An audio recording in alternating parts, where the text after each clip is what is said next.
పక్షాన భారతీయ జనతా పార్టీగా మేము డిమాండ్ చేస్తున్నాం. బాకీ ఉన్న పైసలు కూడా రైతుల అకౌంట్లలో వేయండి. రైతు కూలీలందరికీ బాకీ ఉన్నటువంటి పైసలు వాళ్ళ అకౌంట్లలో వేయండి. కౌలు రైతుల లిస్టు బయటపెట్టి వాళ్లకు కూడా న్యాయబద్ధంగా రైతు భరోసా పైసలు వేయాల్సిందే అని చెప్పి బీజేపీగా మేము డిమాండ్ చేస్తున్నాం.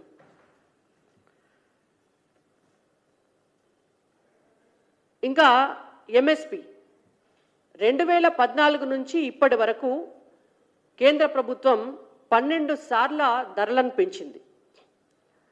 రైతు ఉత్పత్తుల ధరలు పెంచి రైతులకి డబ్బు చేతికి అందాలే, ఆరుగాలం తిప్పలబడ్డటువంటి రైతులకి పంట అమ్ముకుంటే దిగుబడి పైసలు వాళ్ళు బతికేటందుకు ఉపయోగపడాలనేటువంటి ఉద్దేశంతో దాదాపుగా 12 సార్లు పెంచినాం.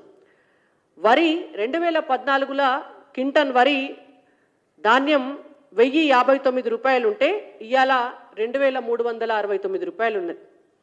ఆనాడు మొక్కజొన్న 1090 రూపాయలు ఉంటే ఇవాళ 2400 రూపాయలు ఉన్నది. ఆనాడు పత్తి 4010 రూపాయలు ఉంటే ఈనాడు 8110 రూపాయలు ఉన్నది. ఇది కేంద్రానికి ఉన్న నిబద్ధత. మీరు మీ ఎన్నికల మేనిఫెస్టోలో పెట్టినారు కాంగ్రెస్ పార్టీ, మేము అన్ని పంటలు మళ్ళా ఇందువలదు అందు లేదు, ఇది అవుతుంది అది కాదు తెలంగాణలో పండిస్తున్నటువంటి ప్రతి పంటను డైరెక్ట్గా రాష్ట్ర ప్రభుత్వమే కొనుగోలు చేస్తుంది అని. మరి ఆ దిశగా మీరేమన్నా ఈ రోజు వరకు ఒక ప్రణాళిక సిద్ధం చేసినారా? అసలు తెలంగాణ రాష్ట్రంలో ఏ ఏ పంటలు ఏ ఏ ప్రాంతాల్లో పండుతాయనేటువంటి అవగాహన ఈ రాష్ట్ర ప్రభుత్వానికి ఏమన్నా ఉన్నదా? దానికి సమాధానం చెప్పాలి అని రాష్ట్ర ప్రభుత్వాన్ని మేము డిమాండ్ చేస్తున్నాం. ఇంకొక ముఖ్యమైనటువంటి అంశం,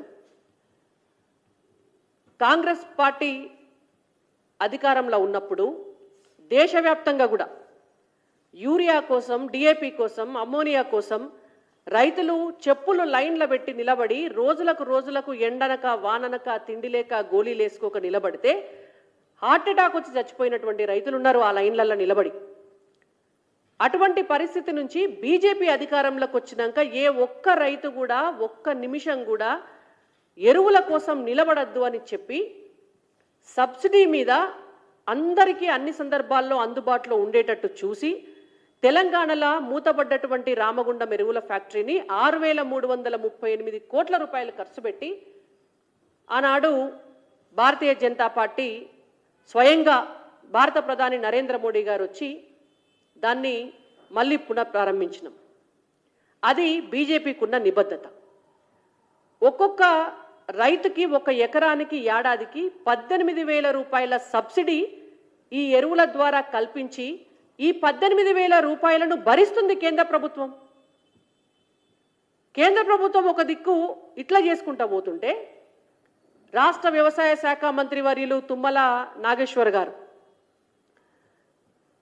మార్క్ ఫెడ్ నష్టాలలో పడ్డదట, తెలంగాణ రాష్ట్ర ప్రభుత్వం అడుక్క తింటాందట.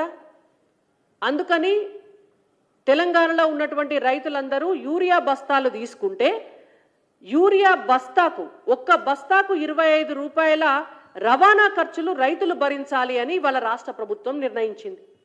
సిగ్గుండాలే రేవంత్ రెడ్డి గారికి, తుమ్మల నాగేశ్వర్ గారికి. ఒక దిక్కు కేంద్ర ప్రభుత్వమేమో రైతులకు సంవత్సరానికి ఒక్క ఎకరానికి 18,000 రూపాయల సబ్సిడీ మీద రైతులకు ఎరువులు ఇస్తుంటే, యూరియా ఇస్తుంటే, మీరేమో ఒక్కొక్క బస్తాకు 25 రూపాయలు రవాణా ఛార్జ్ కట్టాలన్నా రైతులు. దేనికి కట్టాలి? మీరు కనీసం కేంద్ర ప్రభుత్వం సబ్సిడీ మీద ఇస్తున్నటువంటి యూరియా బస్తాలను రైతులకు అందించేటటువంటి కార్యక్రమాన్ని కూడా చేయలేనప్పుడు ఇక మీ ప్రభుత్వం ఉన్నది ఎందుకు? దేని కొరకు మీ ప్రభుత్వం ఉన్నది? కాబట్టి బీజేపీ తరఫున మేము డిమాండ్ చేస్తున్నాం, మీరు ఏదైతే నిర్ణయం తీసుకున్నారో యూరియా బస్తాల సరఫరాకు రవాణా ఖర్చు కింద 25 రూపాయలు ప్రతి యూరియా బస్తాకు రైతుల నుంచి తీసుకుంటున్నామని ఏదైతే నిర్ణయించిండ్రో ఖచ్చితంగా ఆ నిర్ణయాన్ని రాష్ట్ర ప్రభుత్వం వెనక్కి తీసుకోవాలా, రైతులకు క్షమాపణలు కూడా చెప్పాలని చెప్పి ఉచితంగా వారికి ఆ రవాణా ఖర్చు లేకుండా కేంద్ర ప్రభుత్వం ఇస్తున్నటువంటి ధరకే వారికి యూరియా బస్తాలను అందించాలని చెప్పి బీజేపీ తరఫున మేము డిమాండ్ చేస్తున్నాం. ఐదో అంశం ఫసల్ బీమా యోజన పథకం. రైతులు ఆరుగాలం తిప్పల పడితే వడగండ్ల వాన కావచ్చు, లేదంటే అకాల వర్షాలు కావచ్చు, పంట పండకపోవటం కావచ్చు, ఇట్లాంటి ప్రకృతి వైపరీత్యాలు ఏర్పడ్డప్పుడు రైతులకు నష్టం జరిగితే ఆ నష్టపరిహారాన్ని అందించాలనేటువంటి ఉద్దేశంతో కేంద్ర ప్రభుత్వం ఫసల్ బీమా యోజన పథకాన్ని పెట్టింది. పెట్టిన సంవత్సరమే తెలంగాణ రాష్ట్రంలో కూడా 1812 కోట్ల రూపాయల నష్టపరిహారం కేంద్రం నుంచి వచ్చింది రైతులకు. రైతులు తీసుకున్నారు. రైతులు కట్టాల్సింది 1 రూపాయి, మిగిలిన 98 రూపాయలు కేంద్ర ప్రభుత్వము రాష్ట్ర ప్రభుత్వం భరించాలి. కేంద్ర ప్రభుత్వం సిద్ధంగా ఉన్నది, 1 సంవత్సరం ఇచ్చింది కూడా. 2వ సంవత్సరం నుంచి రాష్ట్ర ప్రభుత్వం తన క్లెయిమ్ గడతలేదు, కేంద్రం ఇచ్చే పైసలు తీసుకుంటలేదు. చివరికి నష్టం ఎవరికి జరుగుతుంది అంటే తెలంగాణ రైతులకు జరుగుతుంది. మీరు మేనిఫెస్టోలో పెట్టినరు కాంగ్రెస్ పార్టీ వాళ్ళు, మేము అధికారంలోకి వస్తే ఫసల్ బీమా యోజన పథకాన్ని తెలంగాణ రాష్ట్రంలో ఇంప్లిమెంట్ చేస్తాము, గత బీఆర్ఎస్ లెక్క రైతులకు నష్టం జరగనీయము అని చెప్పిండ్రు. మరి మీరు అధికారంలోకి వచ్చి దగ్గర ఏడాదిన్నర దాటుతుంది.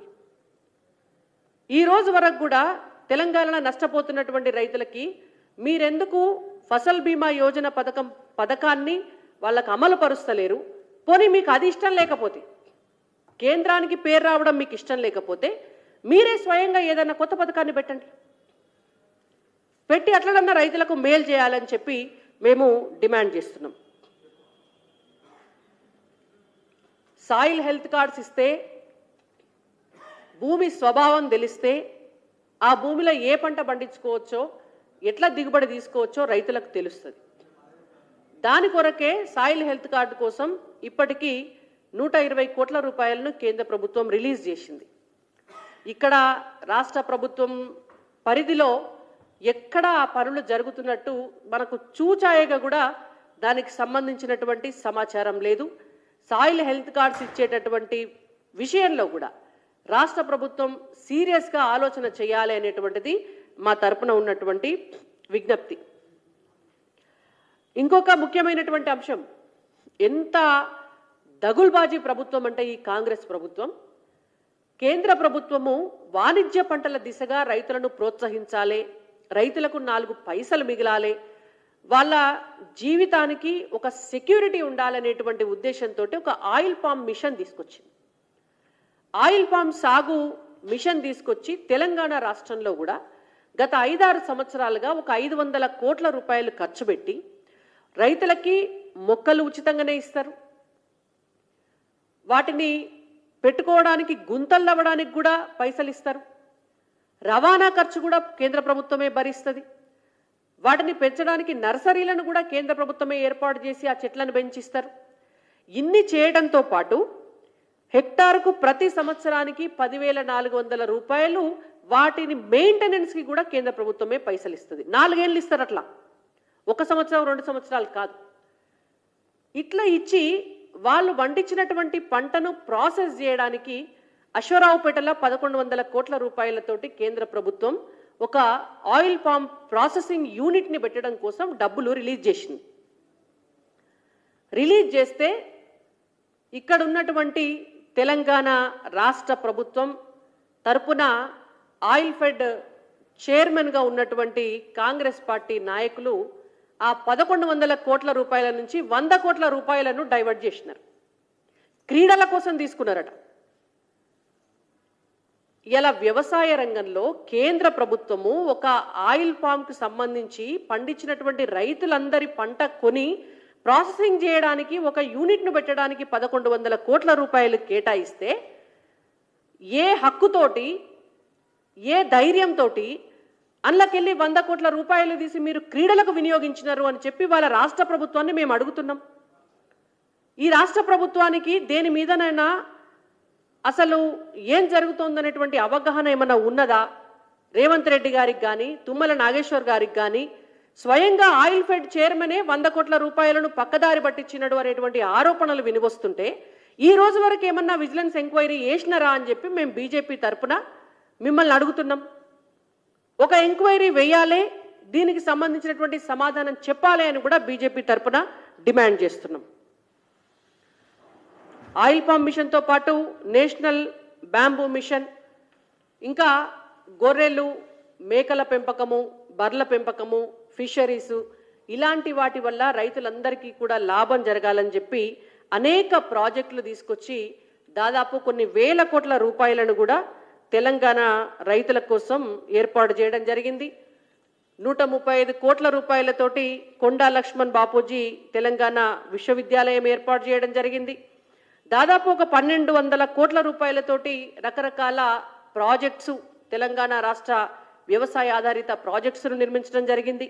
ఇట్లా 2 లక్షల పైచిలుకు కోట్లు తెలంగాణ రైతుల కోసం కేంద్ర ప్రభుత్వం ఇవాళ ఖర్చు పెడుతుంటే, తెలంగాణ రాష్ట్ర ప్రభుత్వం మాత్రం ఆరుగాలం కష్టపడ్డటువంటి రైతుల కన్నీళ్లు చూస్తుంది, మోసం చేస్తుందే తప్ప వాళ్ళని ఆదుకునే దిశగా ఎట్లాంటి చర్యలు కూడా తీసుకుంటారు.